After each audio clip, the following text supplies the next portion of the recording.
రేపు పార్లమెంట్లో ఏపీ పునర్విభజన చట్ట సవరణ బిల్లు 2026ను ప్రవేశపెట్టనున్నారు. ఈ బిల్లుపై రేపు లోక్సభలో చర్చ జరిపి ఆమోదించనున్నారు. ఆ తర్వాత రాజ్యసభ ముందుకు వెళ్తుంది. ఏపీ పునర్విభజన చట్ట సవరణ బిల్లు రాజ్యసభలోనూ చర్చ జరిగిన తర్వాత బిల్లు ఆమోదం పొందనుంది.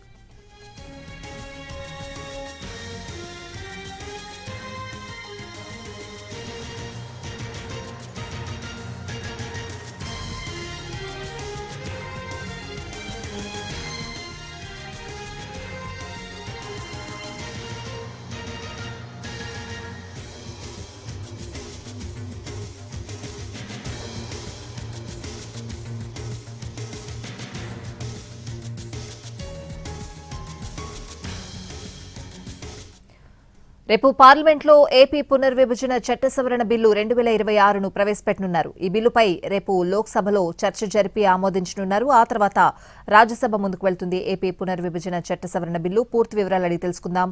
మా ప్రతినిధి ప్రసాద్ ఢిల్లీ నుంచి ఫోన్ లైన్ లో సిద్ధంగా ఉన్నారు. ప్రసాద్, ఆంధ్రప్రదేశ్ రాష్ట్ర రాజధానికి సంబంధించి ఉన్నటువంటి మీమాంస ఉన్నటువంటి సందిగ్ధతను తొలగించేందుకు గాను మార్చి 28వ తేదీన ఆంధ్రప్రదేశ్ శాసనసభ తీర్మానం చేసి తీర్మానాన్ని కేంద్రానికి పంపించడం జరిగింది. దాన్ని ఆధారం చేసుకొని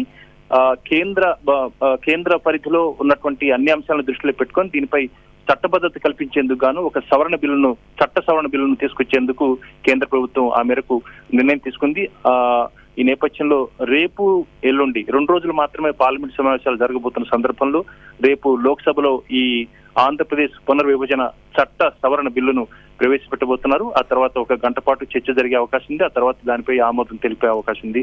ఆ తర్వాత వెంటనే రాజ్యసభ కూడా ఈ బిల్లును వెంటనే ప్రవేశపెట్టి రేపే ఆమోదించే అవకాశం ఉంది, లేదా ఎల్లుండి కూడా అవకాశం ఉంది. కాబట్టి ఎల్లుండి రాజ్యసభలో ఈ బిల్లును ప్రవేశపెట్టిన తర్వాత దానిపై చర్చ జరిగిన తర్వాత ఆమోదం పొందే అవకాశం ఉంది. దీనితో పూర్తిగా ఉన్నటువంటి సందిగ్ధతను, అదేవిధంగా ఆంధ్రప్రదేశ్ రాష్ట్ర రాజధాని అమరావతి అని నిర్ధారించే దిశగా కేంద్ర ప్రభుత్వం ఈ చట్ట సవరణ చేయబోతుంది. ఎందుకంటే పునర్విభజన చట్టంలో ఉన్నటువంటి అంశాలను దృష్టిలో పెట్టుకుంటే 10 ఏళ్ల పాటు ఉమ్మడి రాజధానిగా ఆంధ్రప్రదేశ్ కొనసాగాల్సినటువంటి అంశాన్ని ఇక్కడ చేర్చడం జరిగింది. ఆ తర్వాత ఆంధ్రప్రదేశ్ తన సొంత రాజధానిని ఏర్పాటు చేసుకునేందుకు అవకాశం ఉంది. ఈ నేపథ్యంలో ఆ చట్టంలో ఉన్నటువంటి సవరణను ఉమ్మడి రాజధాని కాకుండా ఆంధ్రప్రదేశ్ రాజధాని అమరావతి అన్న అంశాన్ని పేర్కొంటూ ఈ సవరణ చేస్తున్నారు. ఈ సవరణ బిల్లుతో పూర్తి స్థాయిలో అమరావతి రాజధానిగా ఒక స్థిరత్వం ఏర్పడబోతుంది. దానికి సంబంధించి ఇతరత్ర అనేటువంటి రాజకీయంగా ఉన్నటువంటి సందిగ్ధతను, అదేవిధంగా పెట్టుబడులు పెట్టే విషయంలో కూడా ఉన్నటువంటి సందిగ్ధతను తొలగించేందుకు ఇది చాలా